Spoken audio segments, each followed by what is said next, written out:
Hi everyone, my name is Matt and welcome to my channel. Today let's paint up a few droids for Star Wars Legion.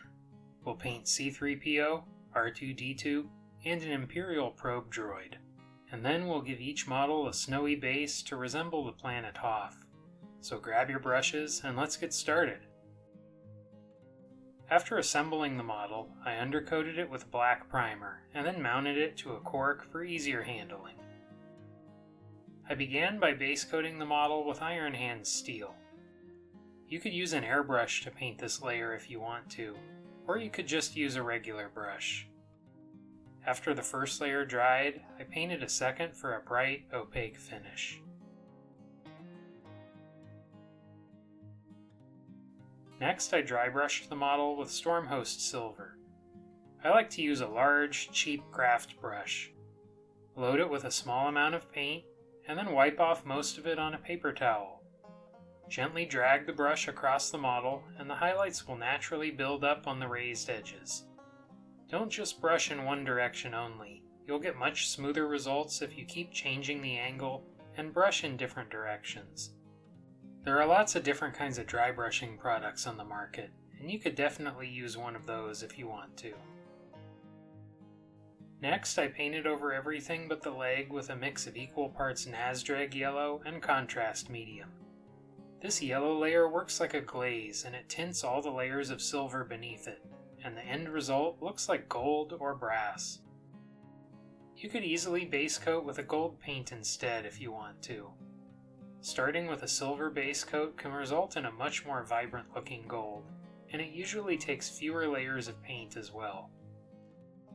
Give it a try and see which method you prefer.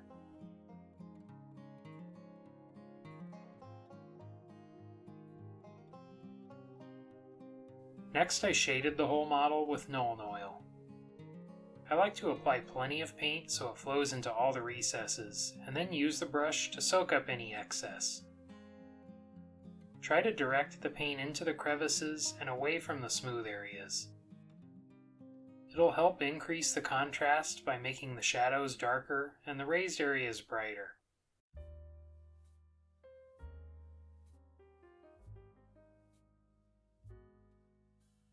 After the shade dried, next I painted some Black Legion on the torso and behind the knees. Depending on how dark the Nuln Oil shade dried, you may also want to paint some of this around the eyes or in the joints to add extra definition to the model.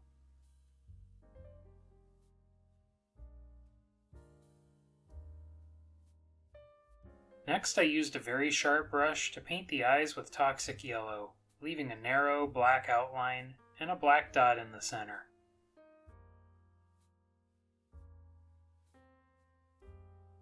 I painted a few of the wires with a bright red, bright blue, and silver.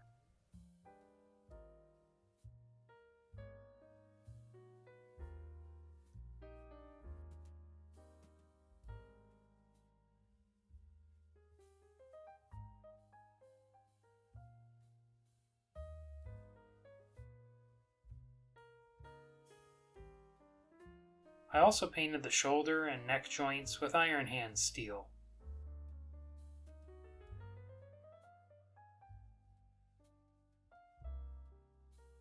After assembling the model, I undercoated it with white primer and then mounted it to a cork for easier handling. I began by base coating some details with Iron Hand steel. R2D2 has a metallic blue color on some sections, and silver will be a good base coat for it. I looked up some movie screenshots online to help me decide which details need to be which color. After the first layer dried, I painted a second for a bright, opaque finish. Next, I painted a layer of Stormhost Silver over the top of the steel base coat. This is sort of in between a layer and a controlled dry brush. I'm mostly concerned with getting a smooth layer of silver on the flat areas, and avoiding getting any paint into the grooves and crevices. After the first layer dried, I painted a second to ensure a really bright finish. Using a sharp brush, I painted over the blue details with Talassar blue. This is a very transparent color, and it will allow some of the reflective silver base coat to shine through. There's a silver detail going down the center of each leg, and I think it'll be easier to paint the whole thing blue right now and touch it up with silver later. After the first layer dried, I painted a second. You may want a third layer for a very rich color. Once the blue dried, I checked over the model and touched up any mistakes with white and silver paint.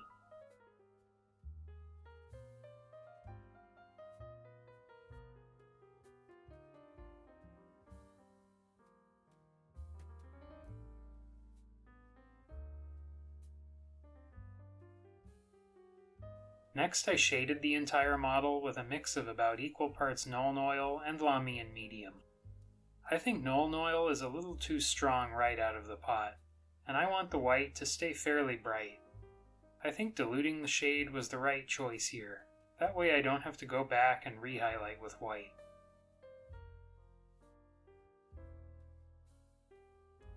I decided to add some weathering along the bottom with Ratling Grime, diluted with plenty of water. Use an old brush and grab a very small amount of paint. Make tapping, stippling kinds of brush marks wherever you think dirt and grime would accumulate. Build up a few layers, one on top of the other, until you're happy with the amount of weathering.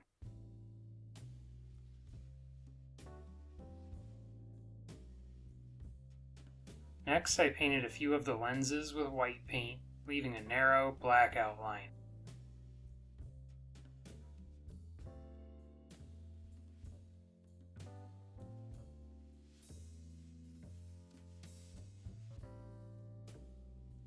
Then I painted the lenses with Blood Angels Red, Cassandora Yellow, and Griff Charger Gray.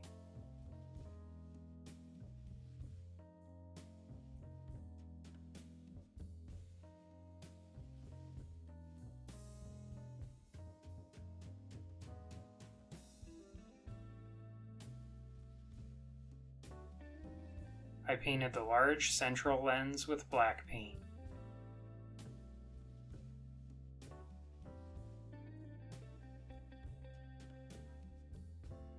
Finally, I painted the lenses with gloss varnish.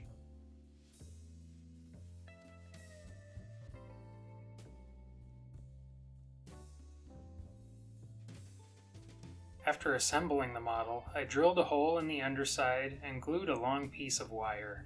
I undercoated it with black primer and then mounted it to a cork for easier handling.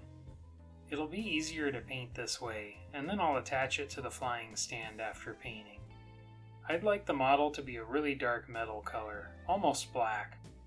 I mixed about equal parts Iron Warriors and black paint and base coated the model. After the first layer dried, I painted a second for an opaque finish. Next, I dry brushed the model with Iron Warriors and an old large brush. The arms on this model are very delicate, so make sure to use very light pressure when dry brushing them. You can build up a few layers for a brighter finish, or stick with just one layer for a darker color.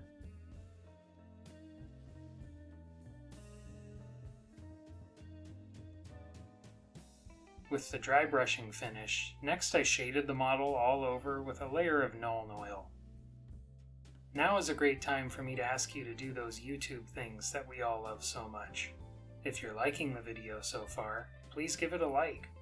And don't forget to subscribe to the channel so you don't miss out on any future content. If you really like what I'm doing here and want to support the channel further, please consider Patreon or a YouTube channel membership. We have some perks including a Discord server, printer-friendly PDF files of our new recipe cards, and early access to videos. I think the model could use some more visual interest, and weathering it is a good way to do that. I diluted Iron Hand steel with some water, and with a very sharp brush, I added a few scratches here and there. You can also use a sponge to create random looking marks and scratches, and I demonstrate how to do that in some of my other videos. If you want a lot of weathering ideas, check out my video about painting a Separatist Alliance battle tank.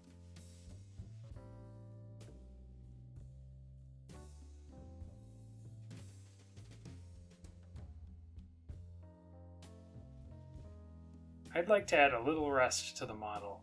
An orangey brown rust color will show up really well over such a dark base coat. I diluted Mournfang brown with water, and with very little paint on the brush, I added a few glazes and stippled brush marks over the model. A little bit can go a long way, so I think it's a good idea to add small amounts of rust at first.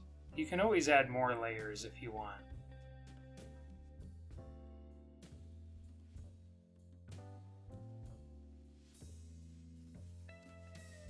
Next, I painted over all the lenses with black.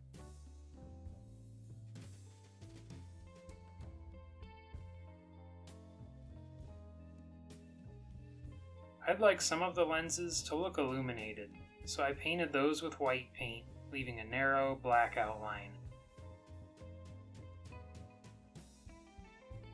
Then I painted over the white lenses with Blood Angels red and Cassandora yellow.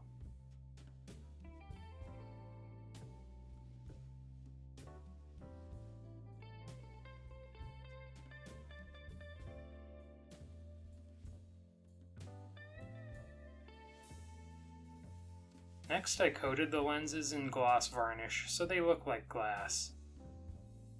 There are a lot of different kinds of varnish on the market. This is a cheap craft varnish, and it works pretty well for me.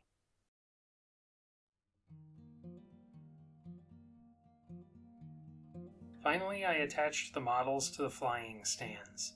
I clipped off most of the wire, leaving a couple millimeters of wire sticking out from the model. Then I drilled a small hole in the flying stand with a hand drill and attached it to the model with superglue. I'd like to make a Hoth display in the future, so let's make some snowy bases for these models. I used an old brush to paint some wood glue on the top of the bases. Water-based glue doesn't like to adhere very well to unpainted plastic, so next time I think I'll prime the base first. While the glue was still wet, I added a few pieces of crumbled cork tile and a pinch of coarse gravel. Then I dipped the base in fine sand. After the glue dried, I painted everything with a layer of thinned Rhinox hide, and then I allowed the base to dry. Next, I dry brushed the sand with XV88 brown. I like to dry brush this layer on the heavy side. Then I lightly dry brushed the sand with Bonewhite. Next, I painted the rocks with Dawnstone, leaving a dark brown outline around them. Then I shaded all the rocks with Agrax Earthshade. You could dry brush the rocks if you want to highlight them, but since this base is going to get covered in snow, I'm not going to bother. I mixed up some snow next with about equal parts PVA glue and snow flock. I like to mix with an old sculpting tool. Once you have a thick paste consistency, use the tool to spread some on the base. You could cover the whole base if you want, or just add a few patches. If you let the patches dry as is, they'll look kind of like wet and slushy snow. And if you dip the base back into the dry flock, it'll have a fresh, powdery look. I'd like to give a big shout out to our supporters here on YouTube and Patreon. Thank you so much for your support. It really is a huge help. If you want to be like these amazing people and help support what I'm doing here, just click the join button down below or follow the Patreon link in the video description. Thank you. I really enjoyed painting these models, and I can't wait to work on some more. I have a snow speeder and the Echo Base Defender's Army box to paint, and then I want to make a snowy scenery display for everything. Do you have a favorite Star Wars battle? Hoth would be in my top 3, I think, and Endor as well. I'm still not sure on the third. It's hard to decide. What about your top 3? Drop a comment below and start the conversation. Well, that's it for now. Thanks for watching, and until next time, happy painting.